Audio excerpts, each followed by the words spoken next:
오늘은 무엇을 하든지 말에나 일에나 라는 제목으로 말씀을 살펴보도록 하겠습니다. 함께 말씀을 보실까요? 그리스도의 평강이 너희 마음을 주장하게 하라. 너희는 평강을 위하여 한 몸으로 부르심을 받았나니 너희는 또한 감사하는 자가 되라. 말씀은 성도된 우리들에게 우리들이 복음 안에 있을 때에, 즉 우리들의 생각과 감정과 의지가 복음으로 충만하게 채워졌을 때에 두 가지 유익을 누리게 될 거라고 소개하고 있습니다. 그 첫째가 무엇이죠? 성도된 우리들이 주어진 삶 속에서 그리스도의 평강을 누리게 되는 겁니다. 다시 말해 그리스도의 평강이 우리들의 마음을 사로잡는 거죠. 그래서 우리들의 마음은, 즉 우리들의 생각과 감정과 의지는 우리들의 마음을 사로잡은 바로 그 그리스도의 평강을 누리게 되어진다라는 이야기예요. 말씀은 그 예시를 어떻게 소개했습니까? 누가 누구에게 불만이 있거든 서로 용납하여 피차 용서하되 주께서 너희를 용서하신 것 같이 너희도 그리하고. 악하고 약하고 무능하기에 주어진 삶 속에서 우리들은 보는 것에 따라, 듣는 것에 따라 말도 달라지고 마음 상태도 달라집니다.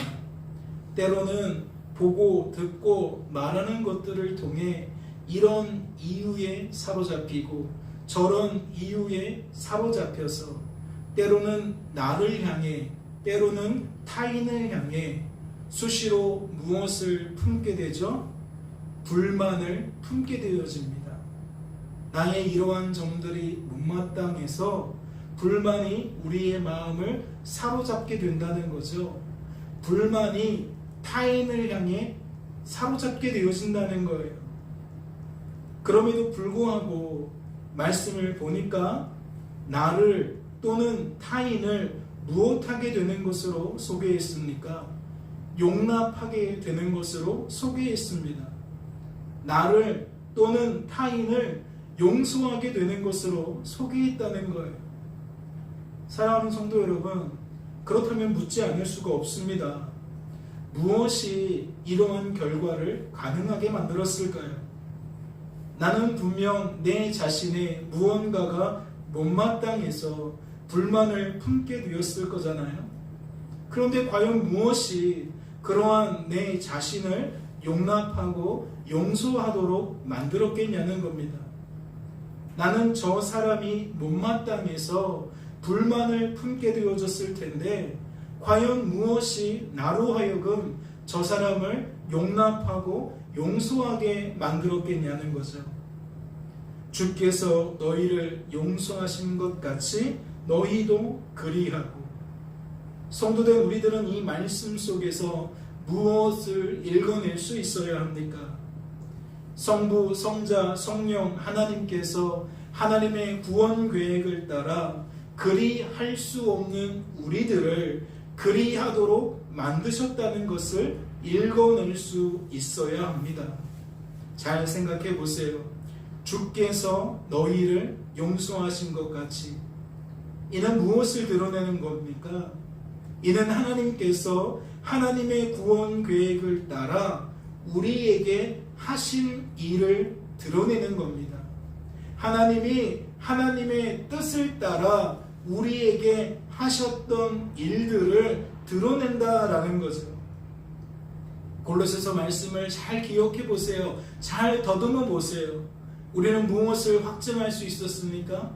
성부 하나님께서 성령 하나님을 통해 우리 구주 예수 그리스도 안에서 악하고 약하고 무능한 우리들을 하나님이 보시기에 도저히 용납할 수도 없고 도저히 용서할 수도 없는 그러한 우리들을 그럼에도 불구하고 무엇하셨다?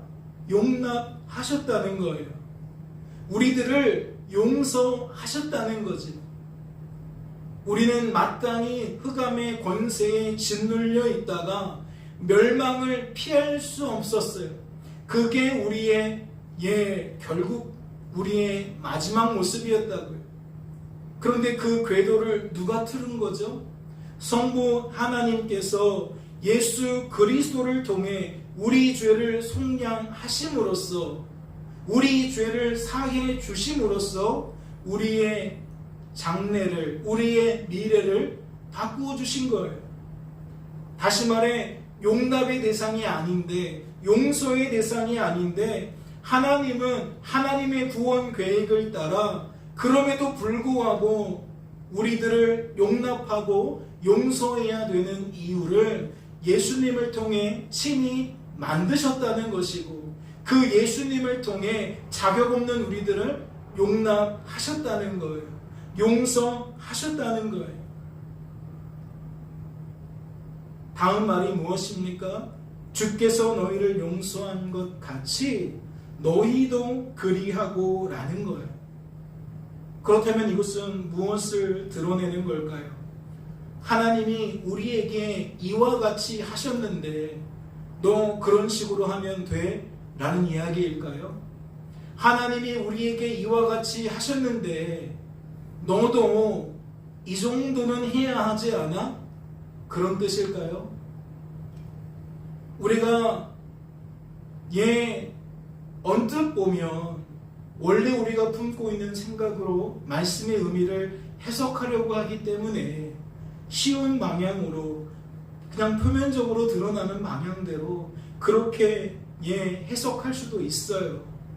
그런데 골로새서 1장부터 3장에 이르기까지 우리들은 차곡차곡 무엇을 쌓아올 수 있었습니까? 우리들이 스스로 무언가를 낼 수 없다는 것을 우리는 확증하고 또 확증했습니다. 조금 전에 이야기한 것처럼 우리들은 자격이 없어요. 힘과 능력이 없어요.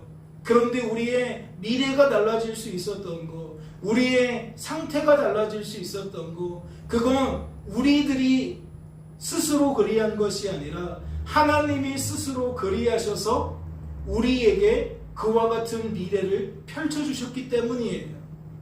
그러니까 갑자기 말씀의 흐름이 180도 달라져서 마치 내가 너를 위해 이만큼까지 했어. 그러니까 너희들도 나만큼은 아니더라도 이 정도는 해야 되는 거 아니야? 라고 우리는 여길 수가 없다라는 거죠. 더군다나 문자 그대로를 말한다면 주님께서 우리에게 하신 것이 100이라면 우리들도 100으로 하라는 이야기가 되는 거예요. 주님이 우리를 위하여 이만큼의 사랑을 나타내셨다면 너희들도 그러한 사랑을 나타내야 한다라는 거죠. 그러면 애당초 이 말은 가능한 일이에요? 불가능한 일이에요? 그건 불가능한 일이에요. 그러니까 이 말씀은 그러한 것들을 드러내는 게 아니라는 거죠. 주께서 너희를 용서하신 것 같이 라는 말이 하나님께서 우리들을 위해 하신 일을 드러내는 거라면 너희도 그리하고 라는 이 말씀은 하나님께서 우리들에게 하실 일을 드러내는 거예요. 즉 과거의 일과 현재 또는 미래의 일을 드러내고 있다라는 거죠.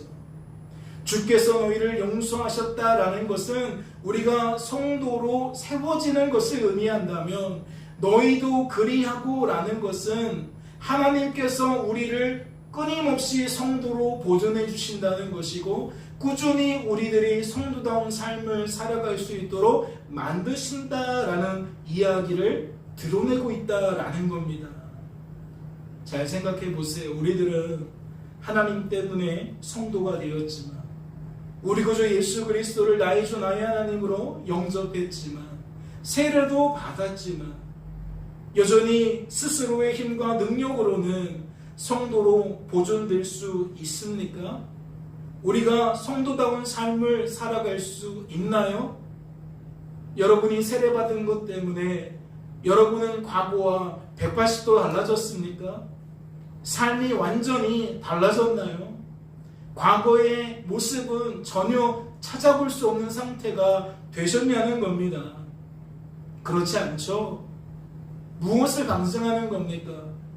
우리가 교회를 다니고 우리가 우리의 입술로 하나님을 나의 하나님이라고 고백하며 우리가 세례까지 받았는데 왜 우리들은 여전히 그와 같은 삶을 사냐고요?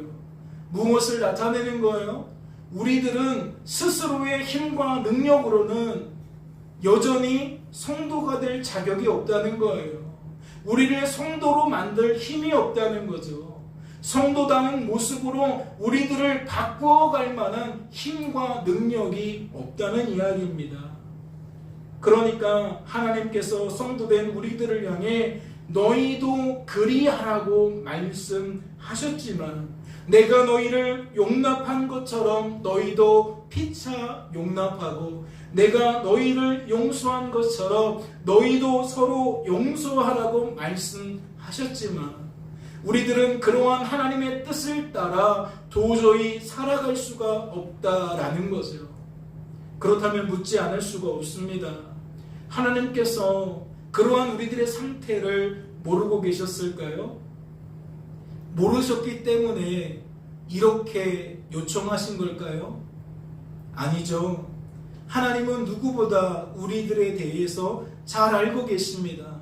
우리가 지금 성도가 되었지만 어떠한 상태라는 것을 너무나도 잘 알고 계신다는 거죠. 그렇다면 우리들은 너희도 그리하라 라는 말씀을 통해 무엇을 깨달아야 될까요? 참 우리 하나님은 불합리한 분이시구나, 불공정한 분이시구나, 그러한 것들을 깨달아야 될까요? 뻔히 내 사정 알면서 나한테 어떻게 이런 걸 요구할 수 있지? 우리 하나님 너무하시다. 지금 그런 걸 깨달아야 되냐는 거예요. 결코 그렇지 않겠죠. 오히려 우리들은 과연 이 말씀에 어떠한 의미가 담겨 있을까라는 것에 더욱 집중을 해야 될 겁니다. 하나님은 분명히 우리의 상태를 아시기 때문에 그리 말씀하셨을 리가 없잖아요. 그러니까 이 말씀에 속뜻이 있을 것이다. 그러니까 우리는 그 이면을 파고 들어가야 된다는 거죠. 너희도 그리하라는 말씀은 결국 무엇을 담고 있느냐? 내가 너희를 그리하도록 만들 거다라는 하나님의 약속이 담겨 있는 거예요. 우리에게 불가능한 그 일을 가능하게 만들라고 무리하게 요청하시는 것이 아니라 하나님께서 그 불가능한 일을 가능하도록 만들어 주실 거라는 의미를 내포하고 있다라는 거죠. 그렇다면 우리들은 골로새서 3장 13절 말씀을 통해 무엇을 깨닫게 될까요? 무엇을 인정하게 될까요? 무엇을 고백하게 될까요? 어떤 분들은 은혜를 오해하기 때문에 하나님이 하신다는 얘기구나 라는 말을 어떻게 받아들이느냐, 막 살아도 되는구나 라고 받아들여요. 나는 내 삶에 선을 낼 수 없으니까, 의를 낼 수 없으니까 그러면 어떻게 살아도 된다는 이야기구나, 결국 하나님이 다 알아서 하실 테니까 나는 그래도 되는 거구나 라고 생각하는 분들이 계세요. 그런데 결코 그렇지 않죠. 지금 말씀에 이렇듯 친절하게 나라는 존재와 하나님이라는 존재가 어떠한 모습인지, 어떠한 일들을 할 수밖에 없는지를 드러내는 까닭은 말씀을 통해 더욱 그러한 내 모습과 하나님의 모습을 알아가라는 거예요. 깨달아가라는 거죠. 그리고 더욱 깊이 무엇하라는 겁니까? 인정하라는 거예요. 그리고 무엇하라는 거죠? 고백하라는 거예요. 우리들은 구원받았지만 여전히 말씀대로 살아갈 수 없어요. 하나님의 뜻대로 살아갈 수 없는 존재입니다. 그러니 성도된 우리들은 악하고 약하고 무능한 그러한 나의 민낯을 날마다 무엇해야 된다고요? 더욱 깊이 깨닫고 인정하고 고백해야 된다는 거예요. 말씀은 불만이 있거든 용납하고 용서하라고 하시는데, 하나님께서 너희를 용납하고 용서하신 것처럼 너희도 그를 용납하고 용서하라고 하시는데, 우리는 이 말씀 앞에 숨이 막힐 정도로 내가 결코 이 말씀에 합당한 삶을 살아갈 수 없는 존재라는 것을 확인하고 또 확인하고 또 확인할 수 있어야 한다는 거죠. 대신에 그것이 전부는 아니겠죠. 구원받은 성도를 성도로 보존해 주시고 성도다운 삶을 살게 하시는 분이 누굽니까? 하나님이시잖아요. 그러니까 우리는 한편에서 그러한 나의 영적인 상태를 깨닫고 인정하고 고백한다면, 반대편에서는 무엇을 함께 더불어 깨닫고 인정하고 고백해야 되는 겁니까? 내 스스로는 불만을 품되 용납과 용서라는 열매는 도저히 맺을 수 없지만, 하나님의 내 안에서 역사하시기에 우리는 불만 속에 사로잡혀 있을지라도 그를 용납할 수 있다는, 용서할 수 있다는 결론에 이르게 되는 거예요. 하나님을 더욱 대망하고 하나님을 더욱 의존하게 되는 결과로 이어진다라는 거죠. 말씀이라는 기준 속에 우리가 막 살아도 된다는 결론으로 나아가는 것이 아니라, 지켜도 되고 지키지 않아도 되는 결과로 나아가는 것이 아니라, 오히려 이 말씀을 통해 내가 이 말씀 앞에 얼마나 비참한 존재인지를 발견하면서 그러한 나를 하나님이 얼마나 사랑하셨기에 용납하셨는지 용서하셨는지를 깨닫고, 그 하나님이 여전히 그러한 나를 붙드셔서 불만을 품게 된 내 자신을 용납하고 용서하고 상대방을 용납하고 용서하게 만드신다라는 것을 우리는 더욱 깊이 깨닫고 인정하고 고백해야 한다는 거죠. 그렇다면 이러한 일련의 과정 속에서 나의 나됨과 하나님의 하나님 되심을 깨닫고 인정하고 고백하게 되는 이러한 일련의 과정 속에서 성도된 우리들이 무엇을 누리게 되는 겁니까? 바로 그 순간의 그 과정 속에 우리가 누리게 되는 것이 바로 그리스도의 평강이라는 거예요. 그리스도의 평강. 평안, 어떠한 의미인지 아시잖아요. 왜 그리스도의 평강이라고 소개한 거죠? 성령의 열매, 하나님의 말씀, 우리가 그것을 어떻게 풀어냈습니까? 그건 하나님께 속한 것으로서 하나님이 우리에게 부어주시는 것으로 설명을 했습니다. 기원과 출처가 우리에게 있는 것이 아니라 하나님과 하나님의 뜻과 하나님의 일하심을 통하여 우리에게 값없이 부어지는 것으로 우리는 설명했다는 거죠. 그리스도의 평강이라는 것이 무엇이겠어요? 우리들은 불만을 품는 상황 속에서 도저히 평강을 누릴 수 없지만, 이러한 일련의 과정을 경험하면서 우리들은 하나님 때문에 우리 구주 예수 그리스도 그 안에서 나도 모르는 사이에 평강을 누리게 된다는 이야기를 하고 있는 거예요.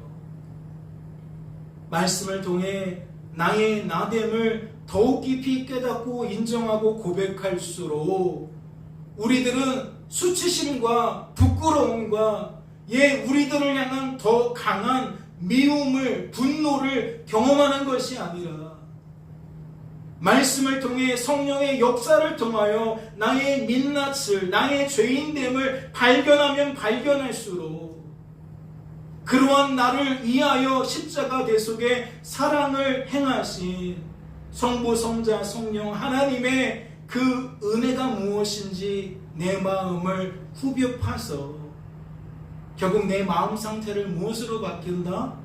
절망과 좌절과 분노와 실패가 아니라 오히려 하나님 때문에 안심하게 된다는 거예요.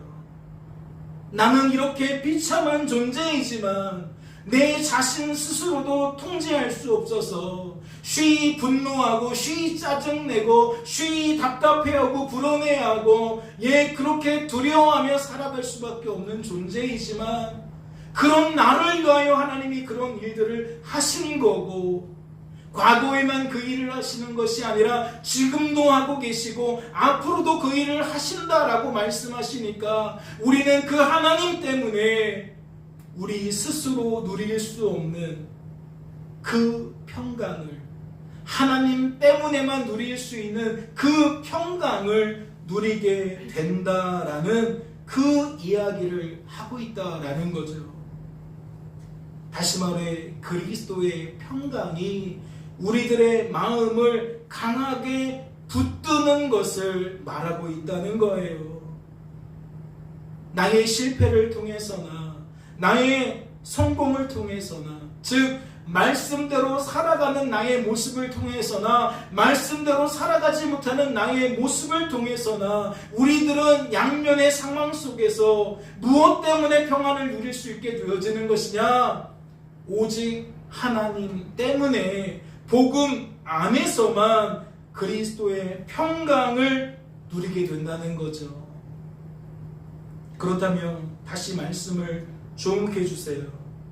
말씀은 성도된 우리들에게 첫 번째 유익을 이렇게 소개하는데 두 번째 유익을 어떻게 소개합니까? 감사하는 자가 된다고 소개합니다. 그렇다면 우리들은 첫 번째 유익과 두 번째 유익을 통해 무엇을 생각할 수 있는 걸까요?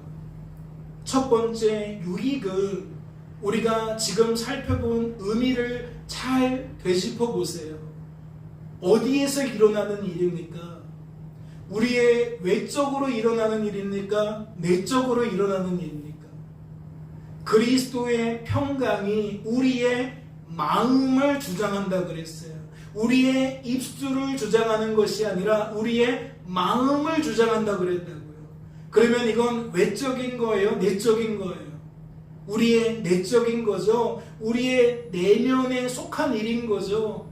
그러니까 첫 번째 유익은 우리 내면의 변화를 가져오는 유익이라는 거예요. 그런데 두 번째 유익은 뭐라고요? 감사하는 자가 된다는 거예요. 감사하는 자. 우리가 지금 1장부터 3장까지 살펴보면서 감사하는 자에 대한 이야기를 할 때에 무엇에 대한 이야기가 많았습니까? 하나님 아버지 감사합니다 라고 말하는 모습을 많이 상고해 보았습니다. 즉 감사하는 자가 된다는 것은 우리가 우리들의 입술로 뭐하게 된다? 하나님 아버지를 향해 감사를 고백하게 된다는 의미라는 거죠. 그러면 두 번째 유익은 내적인 변화예요? 외적인 변화예요? 우리 속에서 이루어지는 변화예요? 우리 바깥에서 이루어지는 변화예요? 맞아요. 첫 번째 유익이 우리의 내면적인 변화라면 두 번째 유익은 우리의 이 외적인 변화라는 거죠. 다시 말해 이러한 이야기입니다. 성도된 우리들이 복음 안에 있을 때에 우리들의 생각과 감정과 의지가 복음으로 충만하게 되어졌을 때에 우리들은 내적으로 죄의 열매를 맺는 것을 그치고 그러니까 슬픔과 좌절과 절망과 또는 분노와 미움과 시기를 또는 사욕과 악한 정욕과 음란과 탐심과 이러한 것들을 그치고 어떠한 열매를 맺어요? 의의 열매를 맺게 되어져요. 사랑과 희락과 화평과 자비와 양성과 온유와 충성과 절제와 같은 하나님의 것을 우리들이 맺게 되어진다는 거죠. 마음 상태가 변화가 되어진다는 거예요. 평강을 누릴 수 없었던 우리들이 평강을 누리게 된다는 거죠. 즉 평강이라는 것이 우리의 마음을 사로잡아 버린다는 거예요. 사랑이라는 것이, 온유라는 것이 양선, 자비, 충성, 절제 이러한 것들이 우리를 사로잡아 버린다는 거예요. 무엇이 우리를 사로잡지 못하도록? 미움, 다툼, 시기, 질투, 이러한 죄의 열매들이 사로잡지 못하도록. 그래서 결국 그것이 우리를 사로잡으면 결국 우리는 무엇하게 되어져요? 우리의 내면 속에서 우리를 사로잡게 되어진 그것들을 누리게 되어지는 거예요. 사랑이라는 것이 우리를 사로잡아 버리면 우리는 하나님께서 우리를 사랑하신다라는 그 마음으로 가득하게 되어진다는 거죠. 평안이라는 것이 우리를 사로잡으면 우리는 우리의 마음이 그 누구도 침범할 수 없는 아주 안전한 상태가 되어진다는 거예요. 그런데 이러한 내적인 변화는 외적인 변화로 이어져서 우리들은 외적으로도 무엇하게 되어진다? 죄의 열매를 맺는 것을 그치게 되어진다. 우리의 마음을 음란이 사로잡으면 우리의 입술도 음란이라는 말을 쏟게 되어져 있어요. 우리의 마음에 불만이 사로잡으면 우리의 입술도 나를 향한 불만의 말이 나오게 되어지거나 타인을 향한 불만의 말이 나오게 되어진다는 거죠. 그런데 그 말이 그쳐진다는 거예요. 그리고 어떠한 변화가 일어나요? 의의 열매를 맺게 되는 변화가 나타나요. 우리 속을 사랑이 채우면, 성령의 열매인 사랑이 채우면 우리의 입술도 그 사랑에 관련된 말이 나온다는 거죠. 평안이 채우면 평안에 관련된 말이, 기쁨이 채우면 그 기쁨에 관한 말이. 즉 우리의 누림은 내적인 누림에서 멈추는 것이 아니라 우리의 외적인 누림으로도 이어진다는 거예요. 그것을 일예로 어떻게 표현한 거예요? 그리스도의 평강이 우리의 마음을 주장하게 되면 우리들은 하나님 아버지께 감사하는 자가 된다라고 지금 15절에서 이야기를 하고 있는 거예요. 말씀을 보세요. 우리가 너희를 위하여 기도할 때마다 하나님 곧 우리 주 예수 그리스도의 아버지께 감사하노라. 그렇다면 우리들은 이 말씀의 의미를 어떻게 여겨야 합니까? 바울 일행이 골로새에 있는 성도들을 위하여 기도할 때마다 그리스도의 평강이 바울 일행의 마음을 주장하게 된 것으로 여겨야 되는 거예요.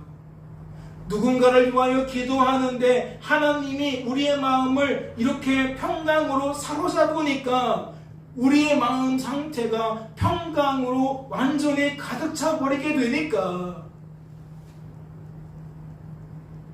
어떠한 결과로 이어져요? 그들은 골로새에 있는 성도들을 위하여 기도할 때마다 하나님 아버지께 감사하게 됩니다. 즉 조금 전에 살펴보았던 3장 15절 말씀이 1장 13절 말씀을 해석하는 키가 된다라는 거죠. 같은 상황으로 보고 원인과 결과로서 우리는 이해할 수가 있다라는 거예요. 그렇다면 그들은 주어진 삶과 그 의미를 어떻게 여기게 되었다는 이야기일까요? 그리스도의 평강이 그들의 마음을 주장하게 되었을 때에, 즉 그들의 생각과 감정과 의지를 주장하게 되었을 때에 그들은요 하나님께서 하신 일을 하나님께서 하신 일로 여기게 되었음을 의미하는 겁니다.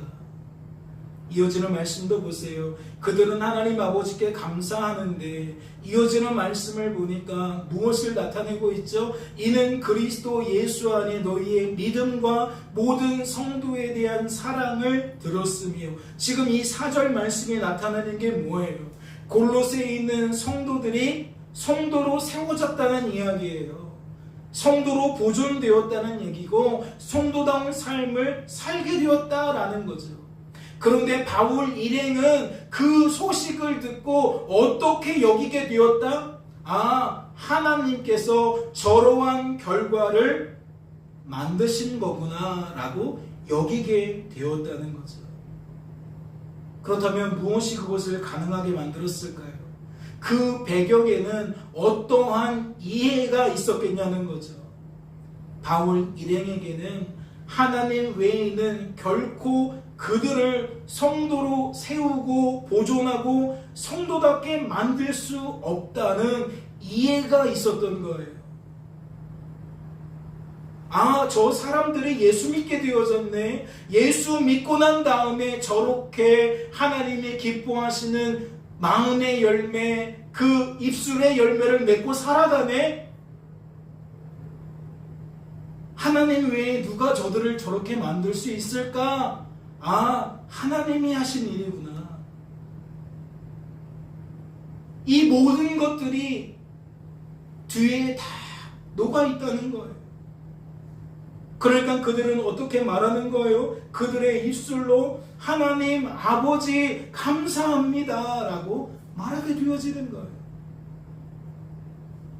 아무런 이의 없이 맥락 없이 하나님 감사합니다 라고 말하는 게 아니라 이와 같이 철저하게 나라는 존재가 어떠한 존재인지, 하나님이 우리들 속에서 어떠한 일들을 하시는지, 그러한 모든 이해들이 바탕이 되어져서 그러한 새로운 지식이 내 생각과 감정과 의지를 사로잡게 되어졌을 때에 우리들은 주어진 삶을 바라보며 그 결과를 바라보며 이와 같이 하나님 감사합니다 라고 말하게 된다는 거죠.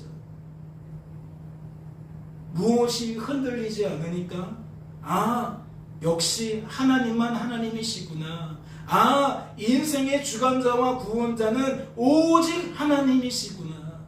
하나님 외에 누가 저들의 죄에서 구원하겠는가? 누가 저들의 죄에서 구원해서 저들을 자격 없지만 성도로 세우고 능력 없지만 성도다운 삶을 살게 할까?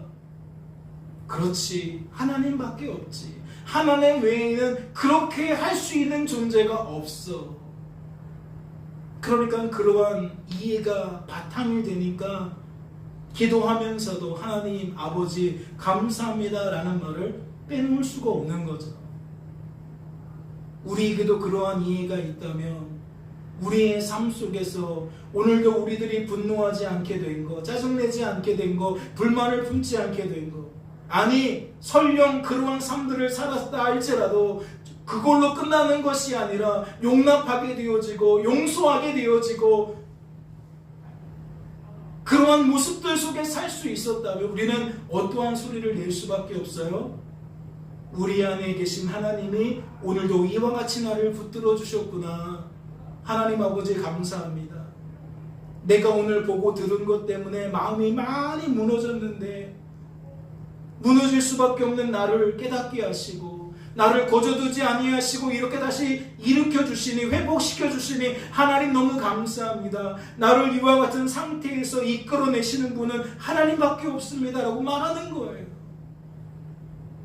그런데 이러한 복음적 이해가 없으면 누구에게 감사하는 거죠?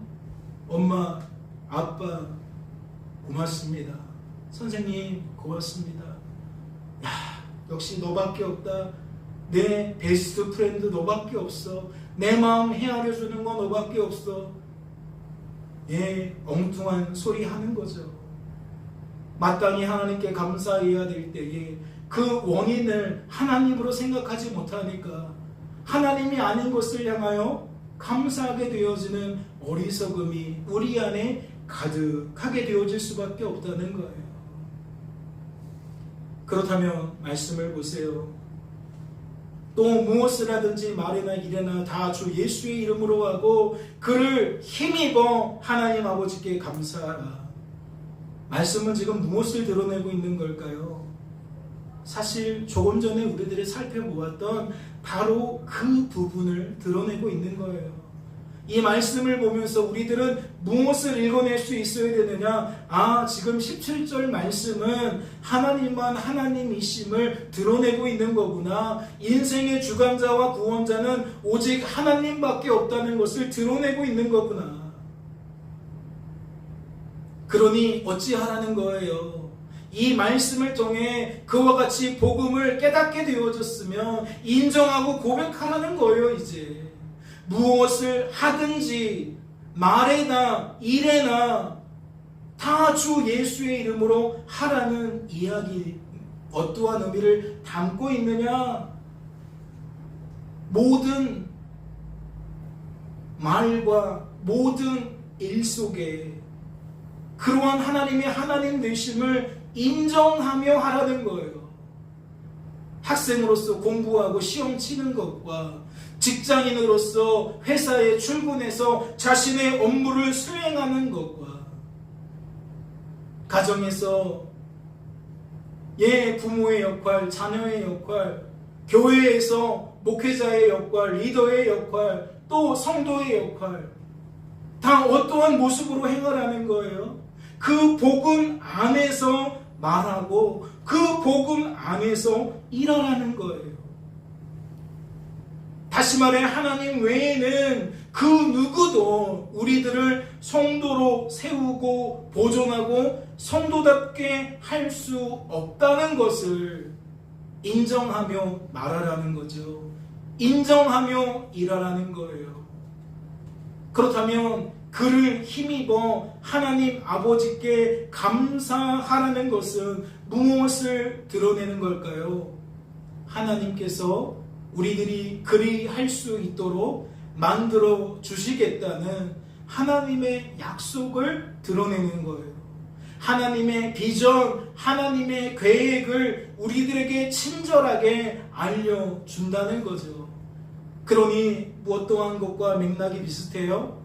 우리들이 조금 전에 주께서 너희를 용서하신 것 같이 너희도 그리하고 라는 말씀을 통해 어떠한 비전을 보았습니까? 어떠한 계획을 살펴볼 수 있었죠? 하나님이 우리들을 성도로 세워주신 과거의 일과 그 과거의 일 다음부터 하나님이 우리를 성도로 보존해 주시는 오늘의 일, 하나님께서 우리를 성도답게 만드시는 내일의 일을 담고 있다고 말씀을 드렸어요.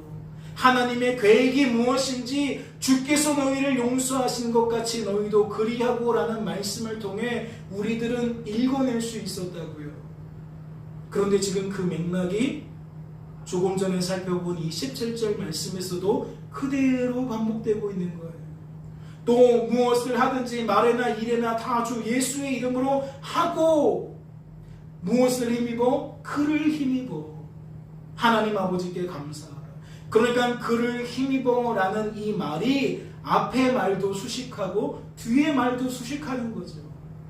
우리가 어떻게 무엇을 하든지 말 속에 일 속에 하나님을 늘 기억하면서 하겠어요. 하나님이 이렇게 하신 거구나 라고 우리가 어떻게 매번 기억하며 하겠냐고요.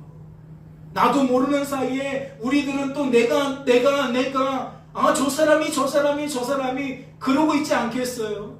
그런데 오늘 말씀에서 무엇이 그것을 해결해줘요? 그를 힘입어라는 말이 해결해줘요. 나는 그러지 못할지라도 우리 안에 계신 하나님이 그렇게 만들어주신다는 거예요. 학생이 시험 볼 때에 그렇게 만들어주신다는 거예요. 시험 성적을 마주하면서 그렇게 만들어주신다는 거예요. 봤지? 이게 너의 민낯이야. 하지만 괜찮아. 나는 그래도 널 사랑해. 이게 너의 인생의 끝이 아니야. 절망할 필요 없어. 내가 너를 붙들고 있는데 무엇 때문에 두려워하는 거니? 그리스도의 마음이 그 평강이 우리의 마음 주장한다니까요. 누가요? 하나님이요. 우리 속에서 살아서 역사하시는 하나님이 우리를 붙들어 준다는 거예요. 하나님이 청소년은 아직 덜 됐으니까 이렇게 친절하게 도와주시고 어른이 되면 손 떼실까요? 이제 나이 좀 먹었으니까 네가 알아서 해야지 하고 손 뗄까요? 하나님이 우리에게서 손 떼면 우리는 바로 해요. 직장 생활을 하면 그 정도의 나이가 되어지고 그 정도의 능력이 생기면 뭐 다른 줄 아세요? 아니요. 심지어 노인이 되어도 마찬가지예요. 우리의 나이가 60, 70이 되어도 마찬가지예요. 무언가 인생을 많이 경험하면 이제 무언가 득도해서 우리 스스로 그리할 수 있을 것 같아요? 아니요. 결코 우리들은 우리 자신을 성도로 세울 수도 보존할 수도 성도답게 만들 수도 없어요. 그러니까 우리는 말씀에 부합된 삶을 스스로의 힘과 능력으로는 도저히 성취할 수가 없다는 거죠. 그러니까 모든 말씀이 사실은 우리들의 민낯을 다 폭로하는 말씀일 뿐이라는 거예요. 이 말씀을 읽어도 나는 이 말씀대로 살지 못하는 것 같고, 저 말씀을 읽어도 나는 이 말씀대로 살지 못하는 것 같고, 모든 말씀이 나의 민낯을 늘 폭로한다는 거죠. 내가 10대든 30대든 50대든 70대든 상관없다는 거예요. 그래서 고백도 동일한 거예요. 내가 10대에 경험한 그 복음이 70대에 달라지는 게 아니에요. 늘 언제나 우리들은 그를 힘입을 때에만 이 말씀에 준하는 삶을 살 수가 있는 거예요. 그리고 뒷부분도 보세요. 하나님이 하신 일이 하나님의 하신 일로 깨달아지니까 하나님 아버지께 감사한다라고 말씀을 드렸잖아요. 그래서 말씀을 드린 거예요. 그를 힘입는다는 이 말이 앞에 말도 다 수식해주고 뒤에 말도 다 수식해준다는 거죠. 그래서 사실 오늘 고민했어요.